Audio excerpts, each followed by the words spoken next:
Përshëndetje të nderuar miq të gazetës Lajm dhe Lajm TV. Jemi në emisionin e radhës në pika e takimit dhe sot unë kam nderin dhe privilegjin që për mysafir të kem një intelektual, profesor universitar dhe ish deputet i cili përpos politikës dhe arsimimit një pjesë të jetës së tij ja ka kushtuar edhe librit. Zotri Zeqel Kadriu, mirë se erdhët. Mirë se u gjetëm, faleminderit për ftesën. Profesor, ju bëni pjesë nga të plejadën e intelektualëve shqiptar të cilët gjatë ndryshimit të sistemit, nga sistemi monist në këtë pluralist, nga komunizmi në demokraci, ju ishit aktiv në politika së kohë kur të gjithë intelektualët shqiptar ballafaqoheshin me disa sfida. Ato sfidat kryesore ndoshta ishin që të formohen partitë e para politike. A mund diçka të na shpjegoni në atë aspekt, në atë periudhë kohore, cilat kanë qenë sfidat e një intelektuali shqiptar të asaj kohe dhe në fakt edhe cilat ishin kërkesat e shqiptarëve asaj kohe? Në radhë të parë do t'ju falenderoj edhe t'ju përgëzoj për punën që bëni. Çështja e hapjes së pluralizmit politik viteve 90-91 nxori në sipërfaqe ndjenjat e shumë njerëzve intelektualëve, veçanërisht, po edhe popullatës shqiptare për të bërë ndryshime.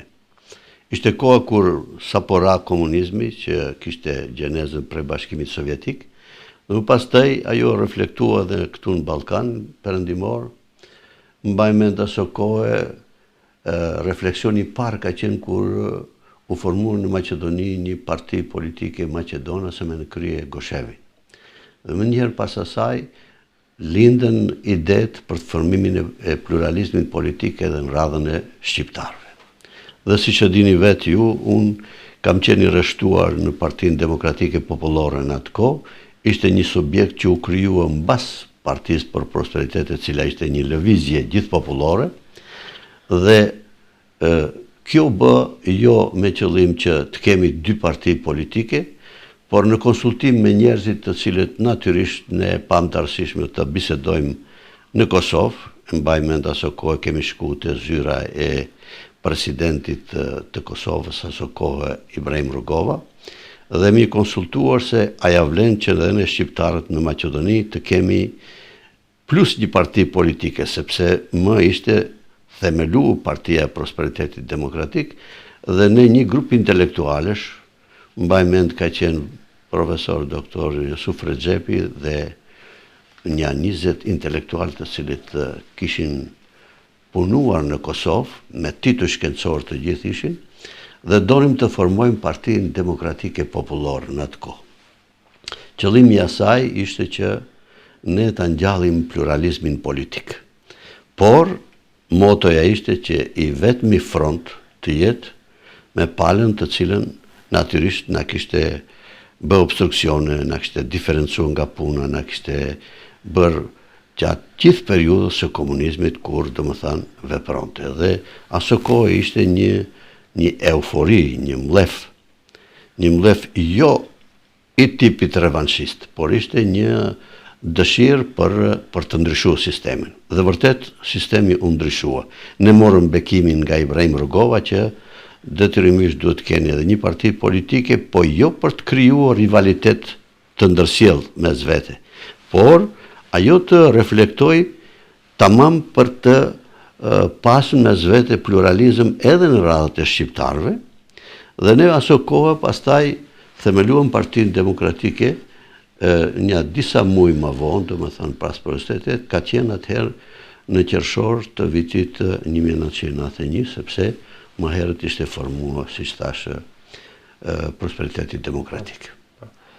Po, faktikisht në atë periudhë duket se edhe pse ndoshta për dallim prej kohës sotme keni pasur më pak resurse, si më thonë, në dorë të tuaja, mirë po rezultate gjithsesi se nuk kanë munguar, edhe ekziston tani një bindje se gjatë asaj periudhe shqiptarët, ato kërkesat të cilat i parashohen sikur nuk arritën që t'i realizojnë nëpërmjet dialogut politik, dhe u detyruan që në vitin 2001 që t'i marrën armët në duar. Është vërtet. Pastaj e konflikti viti 2001 përfundoi me një marrëveshje të Ohrit. Dhe nga prizma e sotëm, nëse shohim këtë tekstin e marrëveshjes së Ohrit, a mendoni se u realizuan me atë marrëveshje të gjitha të drejtat të shqiptarëve, apo ndoshta kemi mundur domethënë që të nxjerrim diçka edhe më tepër? Florian, mendimi im është tani se aso kohë kishte ca kritere në radhë të parë edhe tek partitë politike shqiptare se cilët njerëz mund të shkojnë të përfaqësojnë në kuvent. Dhe atëherë nuk mund të shkonte një njeri pa pas kualitete, pa pas një kualifikim adekuat, pa qenë një njeri domethënë që ka kaluar një përvojë edhe një moshë, po edhe të kishte edhe një CV të begatshme. Në aspektin kombëtar shumë shiqoheshin këto kritere. Po dhe ligji zgjedhor në atë kohë ishte pak më ndryshe. Mbaj mend unë në njësinë zgjedhore ku jam zgjedh deputet, kam pas 13 kundër kandidatë. Dhe nga 13 kundër kandidatët, njerëzit kishin mundësi që të votojnë individin, jo listën partijake, siç është sot. Sistemi shumicës ka qenë. Sistemi shumicës, dhe ai sistem është shumë më i mirë për mendimin tim, për vetë faktin se aty bëhet seleksionimi.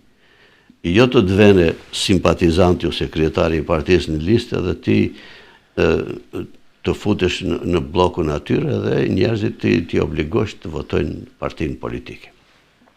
Kjo ndodhi më vonë kur e panë që kjo domethënë mund të shkakton të partive politike paknetësi, sepse nuk do të arrinin sukses.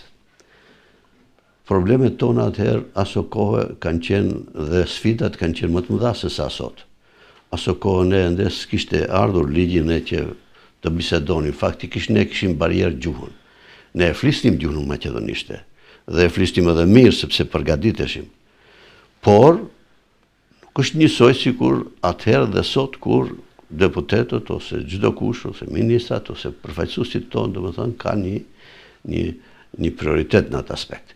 Sepse gjuha është rregullari kryesor për ta dhanë idenë ose mendimin, për ta interpretuar në mënyrën më të mirë të mundshme.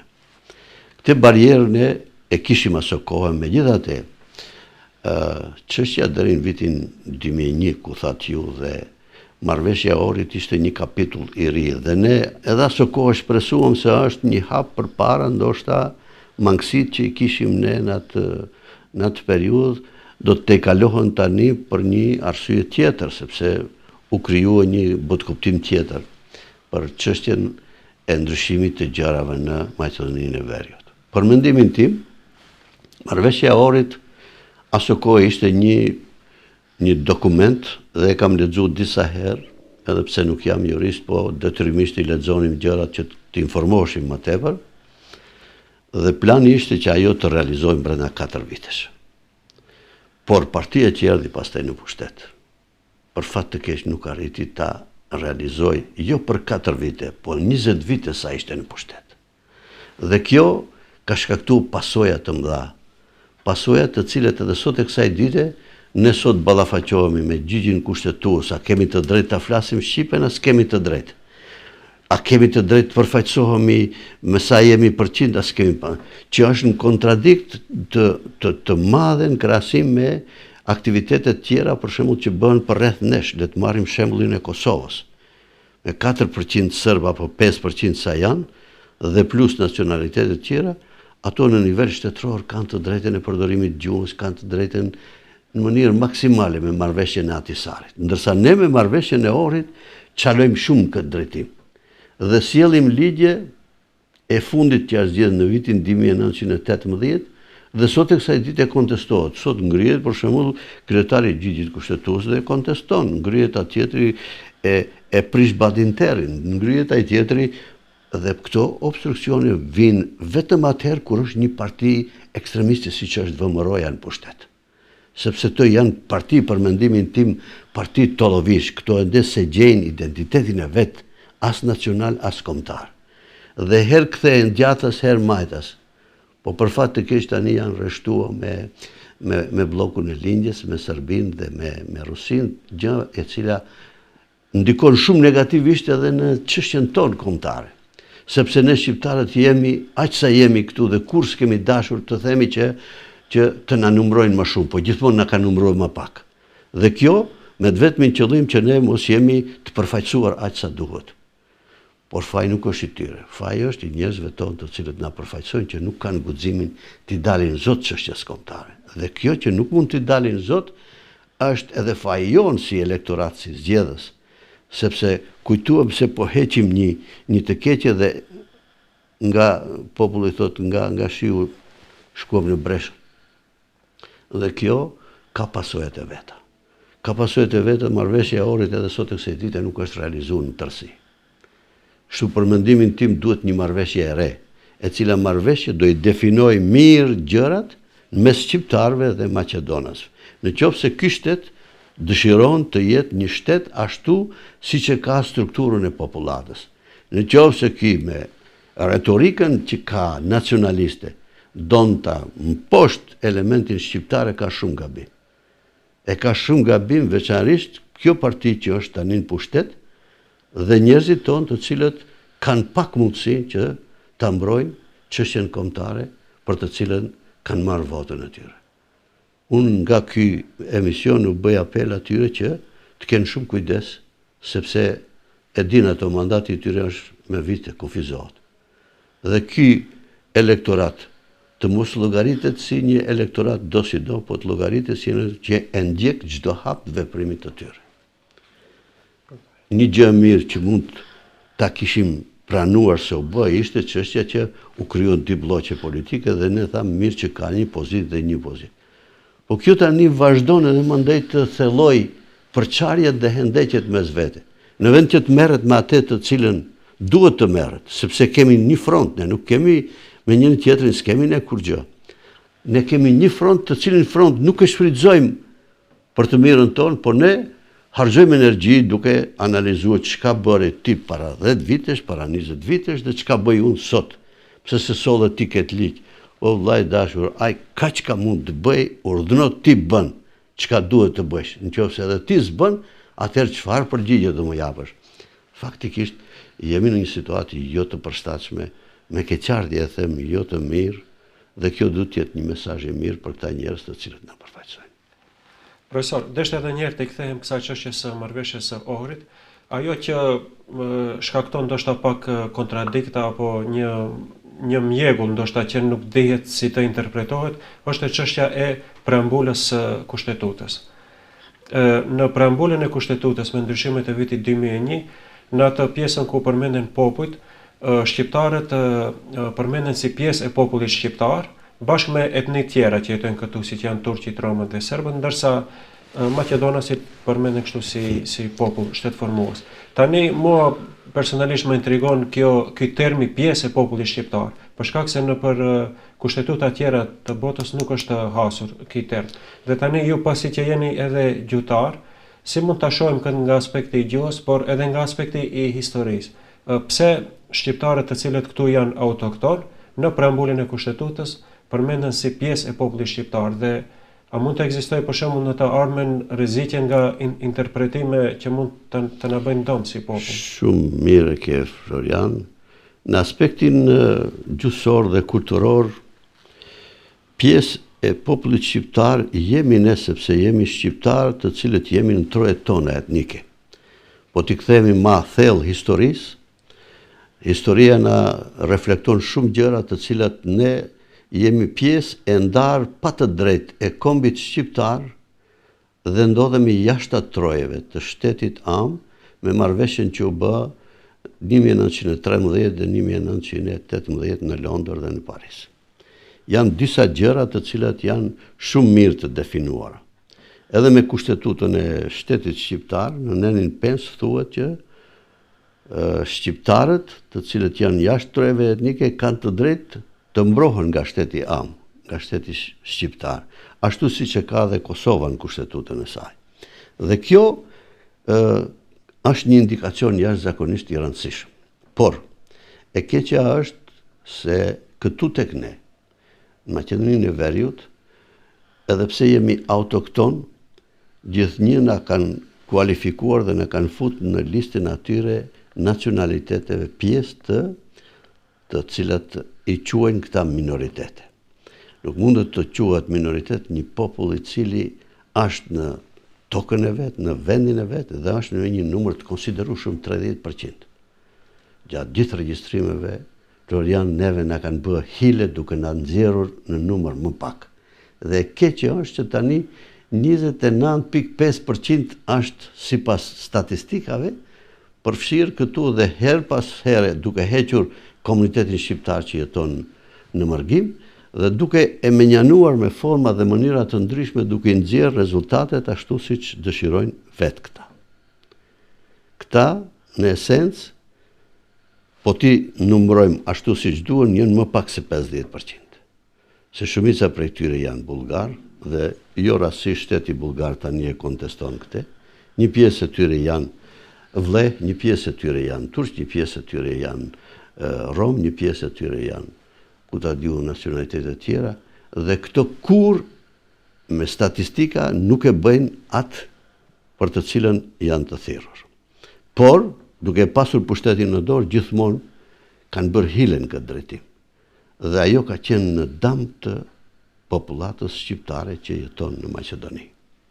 Ne këtu duhet të ngrem zërin për këtë çështje, sepse ndash me normat ndërkombëtare, ndash me të gjithë analizat që nuk mund të ne të quhemi njësoj sikurse quhen Romët këtu që janë. Më fal pse po e them këtë, po edhe të tjerët që janë, se nuk mund të kualifikohemi ne në bazë të numrit që kemi, në bazë të popullatës që kemi, në bazë të përfshirjes territoriale që jemi, nuk mund të kualifikohemi njësoj si të tjerët. Por këto në kushtetut e kanë të tillë dhe gjithmonë thirrën atë duke mbrojtur atë pjesë të kushtetutës që është në hile, në dëm të popullatës shqiptare këtu. Dhe kjo vazhdon kështu më të jetë, derisa ne nuk e ngrem zërin që kjo kushtetut të ndryshojë. Pse nuk ndryshon këto? Nuk ndryshon sepse këto nuk shkojnë vetëm me ne me kokëfortësi. Këto shkojnë me inat me Brukseli, shkojnë me inat me Bashkinë Evropiane, në anën tjetër kanë dëshirë të marrën mjete dhe të shfrytëzojnë në maksimum, pa ama mëngjesin të hanë në vendin e tyre, ndërsa drekën të hanë në Beograd. Dhe këta njerëz kokën andej e kanë. As nuk janë të përcaktuar të gjithë për identitetin e tyre. Herë thirrën në lashtësi dhe herë veprimet e tyre i bëjnë me vëllezërit e tyre, domethënë në fqinjësi që i kanë. Dhe ky bosht është duke vepruar, vazhdon të veprojë, është shumë publik, politikanët tonë e shohin, edhe janë njerëz të cilët jo që se kuptojnë, por më vjen keq për karikën e tyre, për hir të shumë pozicioneve të cilat i kanë, aq sa i kanë në pushtet, vazhdojnë të veten ashtu. Deri kur do të shkojë kjo, nuk e di, po kjo do varet derisa ne të vetë djesohemi dhe të kërkojmë atë që me të vërtet neve. Askush nuk dëshiron të aprish këtë si shtet. Edhe ndërkombëtarët duhen të arruhen si të tillë. Po jo në dëm të popullatës shqiptare që është më shumë se 30%. Sepse kjo në të ardhmen do sjellë edhe pasojë të tjera. Gjina është sot të merret një popullat që ti t'ja kontestojsh gjuhën 30% të popullatës dhe të thuash se në Safe City mund të jetë në anglisht dhe në maqedonisht dhe jo shqip. Po këtë e bën vetëm një ultranacionalist i cili nuk mund të ketë prioritet. Dhe këtë e bën njeriu i parë, domethënë kryetari i gjithë kushtetues që s'ke ku e çon më atje, po ai nuk ka faj sepse ka marrë urdhër prej dikun tjetër. Ky është mendimi im. Po. Fatkeqësisht Maqedonia duket këto kohët e fundit edhe paksa izoluar, nuk shohim shumë vizita nga jashtë, nga përfaqësues të Brukselit apo edhe të shteteve tjera të Evropës. Mirë po, shkurtimisht deshta që pyes edhe për një segment tjetër jetësor, ju jeni profesor universitar dhe në pjesën më të madhe të jetës ja keni kushtuar edhe librit. Si e shihni sot, do me thonë, pozicionin e librit, ta them ashtu kushtimisht shqiptar, sa këtu të ne lexohet, sa kemi librarisë, sepse duket se në qytetet tona kemi një numër shumë të vogël të librarive. Pastaj si është qasja e institucioneve ndaj librit, a A kemi ndonjë ndihmës financiare nga institucionet për botimin e librave apo që të stimulohet leximi? Sot janë krijuar do qarqe të çuditshme për intelektualin, për librin, për profesorin. Shiqoj të gjithë subjektet politike të cilët njerëz i kanë për rreth. To nuk kanë asnjë këshilltar me përvojë, asnjë politikan me përvojë, e lënë më një profesor universitar. Profesorët universitar këta i injorojnë të gjithë. Kur them këta injorojnë edhe punën e tyre, injorojnë librin. Për fat të keq sot libra kemi me shumicë, me bollëk të botuar, por nuk kemi cilësi. Një libër që sot nuk kalon në për ato shkallët e kriteriumet të cilët janë bazë, nuk ka as recenzent, nuk ka as lektor, as korektor, nuk ka as kriteret bazë, sot kush ka 1.000 euro në xhep dhe boton një libër. Ne që kemi punuar në universitet, unë për veten e kam ndjej veten më së miri për para studentëve të mi, dhe mburem me punën të cilën e kam bërë, kam punuar maksimumin e kam dhënë dhe besoj që të gjithë ata që më njohin atë aspekt, jo për ta lavdruar veten, po e kam ndjerë krenar veten me punën që kam bërë, sepse puna profesionale gjithmonë nderon njeriu. Politika është një thik me dy presa që shpesh njeriu edhe pa dëshirën e tij ndonjëherë bie në grackë. Por libri sot për fat të keq nuk e ka atë vendin e merituar. Sot të rit nuk lexojnë libra. Sot të rit janë gjithmonë përpara tyre kanë kompjuterin, celularin, që e ka sjell koha, nuk jemi kundër, dhe shqyqyr që po përparon teknologjia dhe inteligjenca artificiale sot sajon shumë gjëra të cilat dikur si kemi pas ne. Por libri do t'i vi koha sërish. Do t'i vi koha dhe libri të mirëfillt e kanë fjalë, dhe libri duhet të lexohet, sepse njeriu nuk lexon vetëm nga celulari. Nuk pasurohet. Njeriu e zhvillon leximi, e zhvillon literatura, qoftë ajo profesionale, qoftë edhe ajo beletristike apo e lirë apo diçka tjetër. Njeriu duhet të jetë i gjithanshëm për të jetuar në rrethanat të cilat jemi ne sot. Me këtë qarje do e them që nuk e ka vendin e merituar libri. Sot në shumë segmente nuk stimulohet një intelektual për të nxjerrë një libër shkencor. Po intelektuali duhet të presë masi të aplikojë dhe të refuzohet nga Ministria e Kulturës dhe mandej të paguhet simbolikisht. Në botën e civilizuar, librat shkencor i mbulon Ministria e Kulturës dhe Ministria e Arsimit. Kanë fonde të veçanta. Te ne këtu, a dishkush përfiton? Njerëzit të cilët janë më pak meritor për librin. Dhe kjo ndodh me Ministrinë e Kulturës, sepse atje kemi njerëz të cilët janë papërgjegjshëm. Janë njerëz shumë të cilët nuk logjikojnë për atë se i vën një njoll vetes së tyre me të qenit në pozitën e zënës ministrit, sekretarit shtetror etj. Nuk mbaj mend unë ndonjëherë ka kohë që s'është financua, kam aplikuar disa herë edhe kur s'kam gjetë përkrahin nga Ministria e Kulturës. Gjë që para 2001 nuk ka qenë kështu. Cilësohej dhe vlerësohej libri i mirëfillt shkencor. Tani ka rënë koncepti i një librit i cili duhet jetë. Kjo ndodh edhe te librat shkollor. Libra shkollor sot a dikush i bën njerëzit më pak që janë profesionistë. Merrit i librat për shembull të gjithë lamive. Po le të marrim muzikën, historinë që janë më shumë të lidhur me çështjen kombëtare. E di se në librat e muzikës dhe të historisë fëmijët tonë çka mësojnë. Është për të ardhur keq. Mësojnë historinë e popujve të tjerë dhe shumë pak janë të përfaqësuar me historinë tonë kombëtare. Në muzikë nuk mësojnë këngë të cilat janë të lidhura me folklorin, eposin dhe folklorin shqiptar, po mësojnë këngë rome, këngë serbe dhe edhe këngë vlehe. Që asesi të mësojnë atë çka duhet. Dhe kjo çka flet kjo?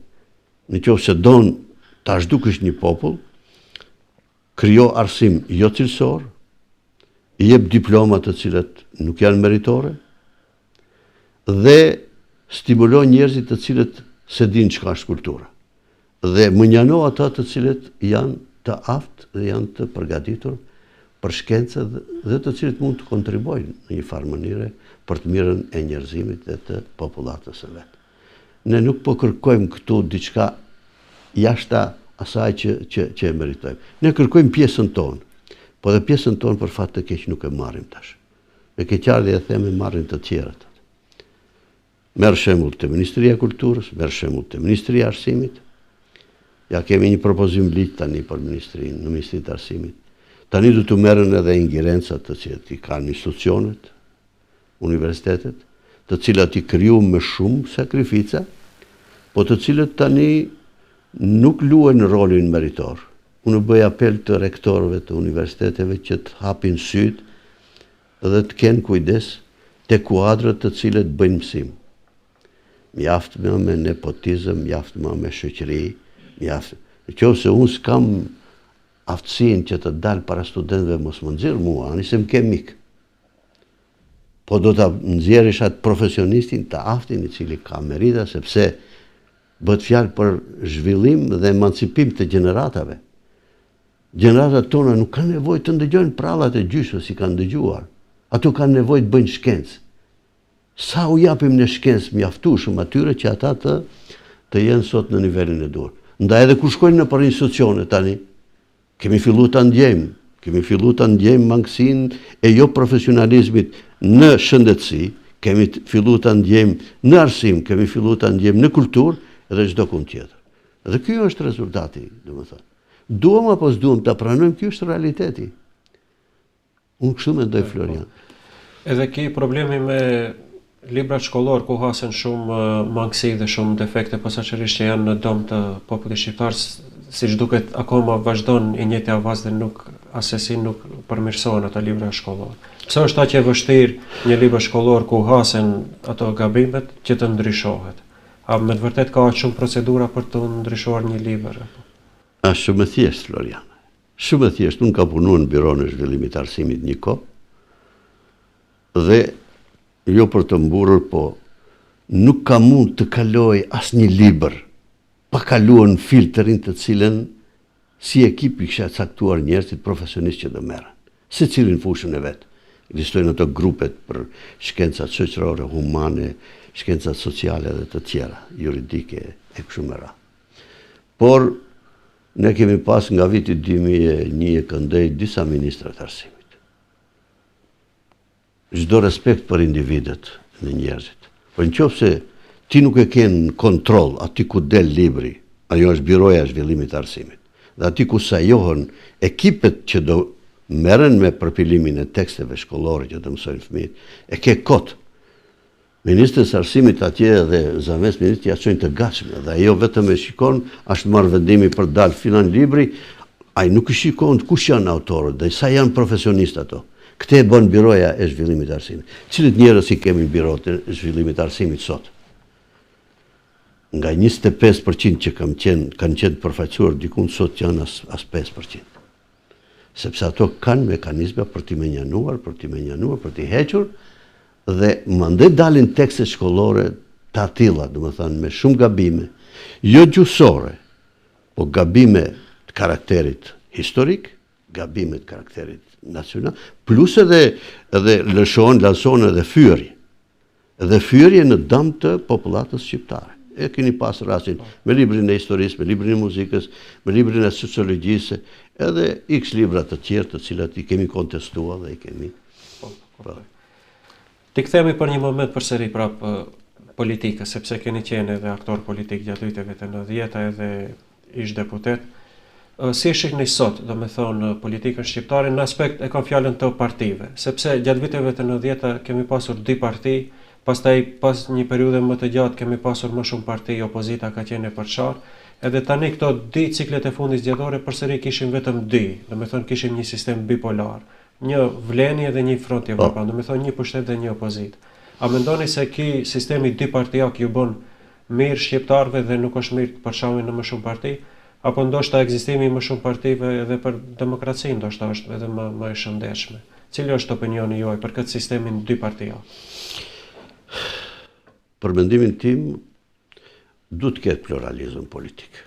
Por në rrethanat që veprojnë shqiptarët në Maqedoni, pluralizmi i shumt politik, themelimi i shumë partive politike është vetëm copëzimi i identitetit i indit kombëtar. Për mendimin tim, në kohën e periudhën para vitit 2001, kishin dy parti, po ato parti shumë kishin marrëveshjen mes vete dhe konsultimet bëheshin shpesh.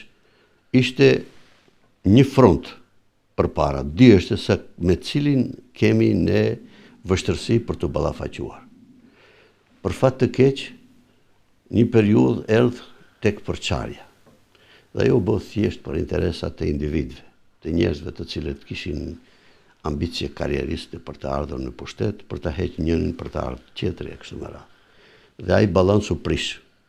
Dhe definitivisht në vitin 2001 u formoi një parti e re politike, e cila parti qëndroi më gjatë në pushtet.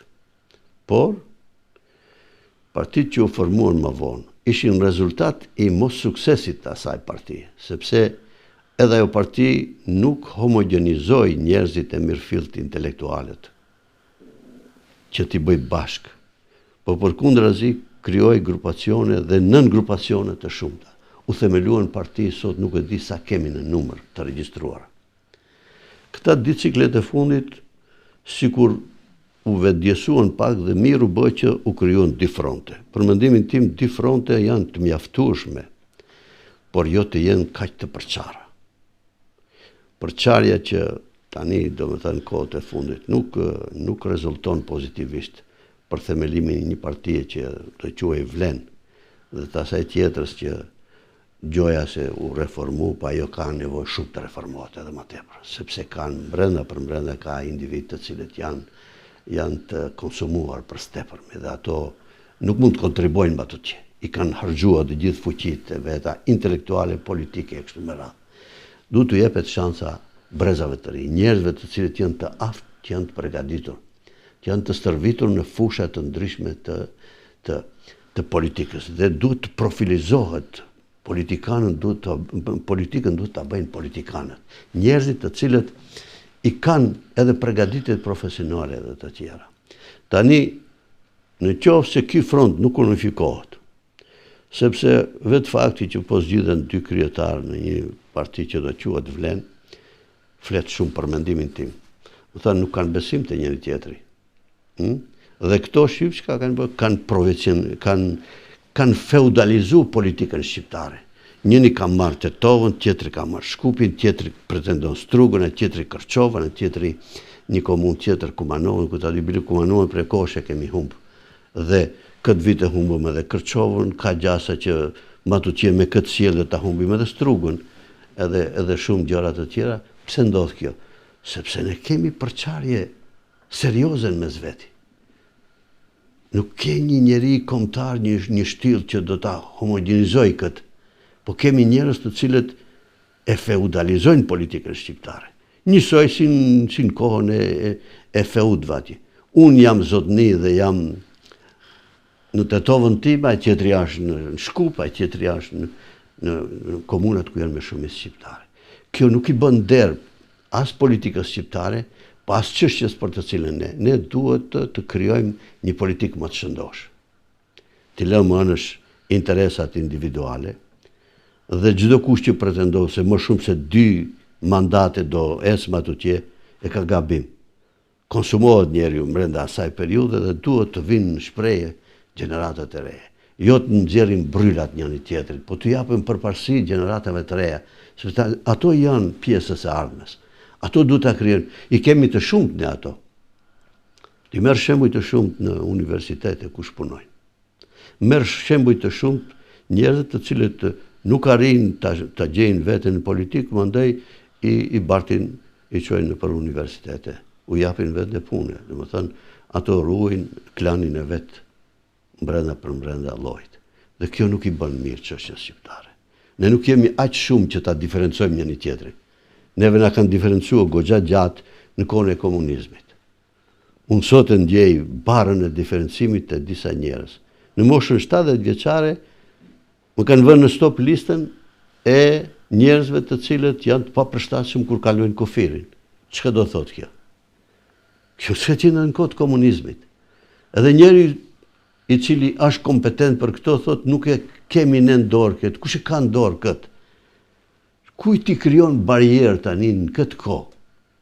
Ku demokracia duhet të jetë e lirë, fjala e lirë duhet të jetë e intelektualit, e njerëzve profesionistë, e njerëzve të cilët merren me punët e veta, me biznes, me njërin me tjetër. Këto duhet të kenë të gjithë në umbrellën e tyre. E kanë shumë gabim. Dhe sot o nesër do pendohen ato. Dhe kjo do të krijojë edhe brenda vështërsive. Dhe është duke u krijuar brenda vështërsi, të cilët janë të natyrave shumë primitive. Nuk kanë bëjnë me çështjen kombëtare. Këtu e din që e kanë fituar votën e shqiptarëve, vetëm se i kanë dalë zot çështjes kombëtare shqiptare. Këto nuk janë të vetëdijshëm tani se në çfarë niveli e kanë zbrit poshtë politikën. E kanë ul aq poshtë sa që ty nuk ke unin tënd, për shembull, vinë në shtëpinë tënde, ai bëhet zoti yt. Kur ka ndodhur në jetë ndonjëherë që thot unë thot i emnoj ministrat, lete e mua thonë francezët, shteti është i imi. Në demokraci shteti është i yti. Për kryeministrin. Për kryeministrin e kam fjalën. Unë thot e mbaj këtë ministër dhe nuk i ka në dorë ingerencat ai i cili e ka zgjedhur, për ku i ka marrë votat, partia që e ka kandiduar. Kjo s'ka ndodhur ndonjëherë në historinë tonë. As në kohën kur viteve të 90-ta kur hapat e parë ishin të sistemit pluralist demokratik. S'ka ndodhur kështu asnjëherë. Dhe kjo po ndodh tani me ca njerëz të cilët jo që shkojnë me ne me inatë dhe po na bëjnë front, po shkojnë me inatë me Brukselin, shkojnë me inatë me BE-n, shkojnë me inatë me këtë, nuk ndrojnë kushtetutën, nuk ndrojnë këtë, shkojnë me fqinjet, me bullgarët, me ku ta di unë çka. Po di çdo thotë kjo? Kjo është ti biesh murit me kokë. Këto vetëm një politikan naiv e bën. Dhe këto derisa nuk hamencohen edhe të vinë të ulen të bisedojnë si do në marrin qafë edhe neve, sepse ne kemi orientim pro-evropian. Nuk gjithë jetën nuk t'i presim ne këto kur do të freskohet truni këtyre që ne të ecim përpara. Edhe kohëra tani janë të turbullta me këto lustra që ndodhin botërore. Po sigurisht, aq të turbullta janë sa që këto s'po vetëdijsohen. Po kalon 35 vite ka shku që janë nisë këto procese dhe këto ende me primitivizmat e vetë. Duhet ne të vetëdijsohemi, se ne nuk kemi shumë kohë t'i presim ne. Ne jemi popull që kemi orientimin tonë pro-evropian dhe aty do shkojmë ne. Në qoftë se këta s'duan, le ta zgjedhin vëlla rrugën e vet. Profesor, tani ekziston një bindje te popullata sot, vitet e fundit të shkrijuara një bindje se partitë të cilat kanë funksionuar gjatë viteve të 90-ta, PPD-ja, Populloria, pastaj edhe PDSH-ja, kanë qenë parti të intelektualëve. Dhe vetë ki bët kuptim që është kriju tani, ndoshta shkon edhe në disfavor të këtyre partive që janë tash, edhe BDI-ja edhe vleni këto tjerat, dhe tani këto sikur nuk ndjehen mirë, se i bjen kurse këto nuk janë parti intelektualëve. Mirë po, pyetja ime do të kishte qenë si është krijuar ki bët kuptim se ato partitë viteve të 90-ta ishin partitë intelektualëve, ishin me të vërtet partitë të tilla apo si qëndron? Florian, aso kohë është bëj një filtrim. Nuk ka mund një njeri pa pas universitet të mbaruar të jetë deputet. Sot, ki kriter nuk është. Nuk ka mund pa pas një vetëdije kombëtare dhe një shtyll të kombëtarizmit të zgjidhet aso koha deputet. Tani nuk është kjo. Nuk ka mund aso koha, për shembull, një njeri i cili është propozua, sepse ka kaluar në për shumë filtra dhe ligji zgjedhor ishte ndryshe, e tham në fillim. Sot, se cili që është simpatik i një partije politike të vën listë të parë, të dytë, të tretë edhe ti shkon në strumbullarin e zgjedhjeve, njerëzit janë detyruar ta votojnë një parti me shpresë se do bëhen ndryshime dhe ne e shohim sa janë duke u bërë. Dallimi është shumë i madh. Dhe këta të sotmit, i porosis, mendimin tim e jap si njeri, si intelektual, që të vetë djesohën se politika nuk i ka rrugët shumë të gjata. Politika e mirëfillt duhet të jetë ajo e cila do shikoj pak më gjërë prej oborit të vetë. Jo, do të zgjedh unë kushëririn tim, do të zgjedh mikun, do të bashkëtarrin tim, do të zgjedh atë, pse e njoh, pse e di, dhe do t'i më njanoj këtë intelektualet, tregon cilën parti për këtine ke intelektual sot. A ka dëku ndonjë intelektuali mirëfillt, këtu që është vunësht. Nuk ka, dhe kjo është për fat të keq tani për tani kështu. Kur do ndryshoj, dhe është Zoti që ndryshoj, në një talë të afër që ne ta te i kalojmë këte. Po kush mund ta bëj? Ju brezi i ri duhet më revolucionar se kaq. E di që keni barjera që s'ju përfillin, s'ju marrin, po duhet më shumë se kaq të mobilizoheni, që këtyne të thoni nga dalve se na gënjet një herë, një mandat, 2 mandate, vazhdoni të gënjeni edhe ma të tje, po kjo, a nuk është turp, për një losni edhe vetën edhe familjen. Politika është edhe ka edhe anët pozitive, po ka edhe një kriter deri ku mund të shkosh ti, jo të shkosh në ekstrem. Kuptoj. Po.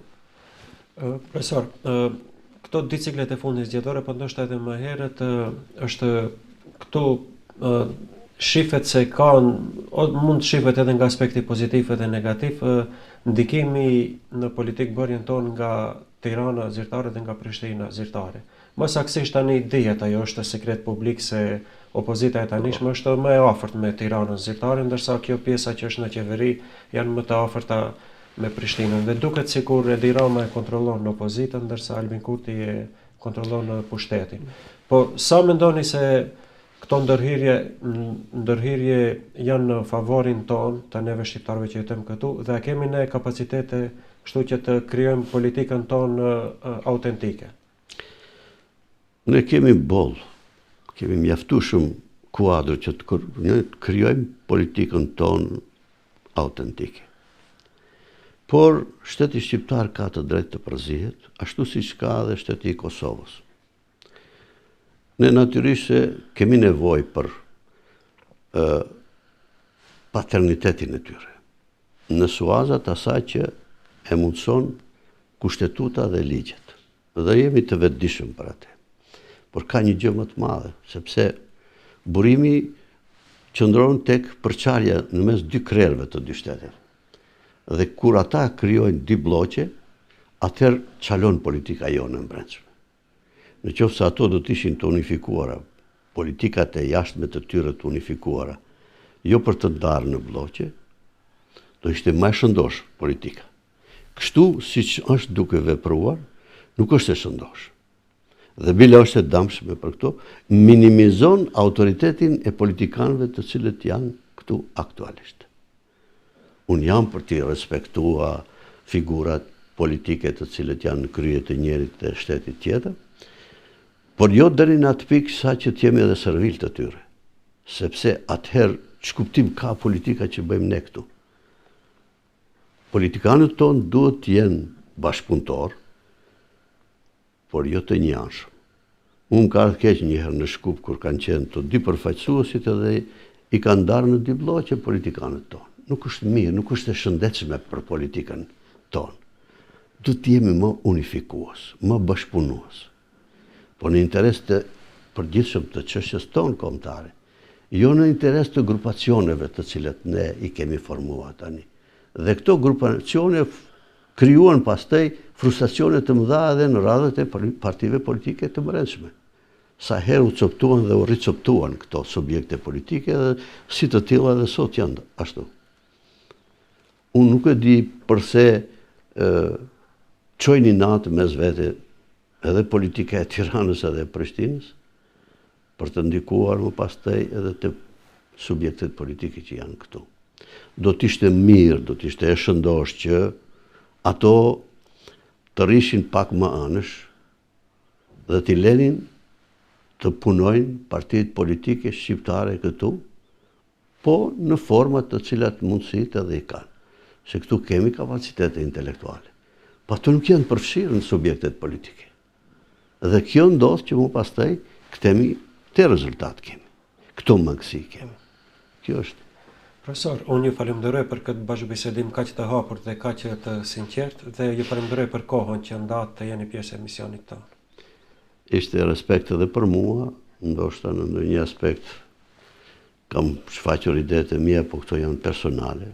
Nuk kam të bëj asgjë me diçka që e përgëzoj emisionin tuaj, nëse kam dhënë atë kontributin tim, do të jeni edhe ju, pa edhe unë i kënaqur, por megjithatë, kështu e shoh unë.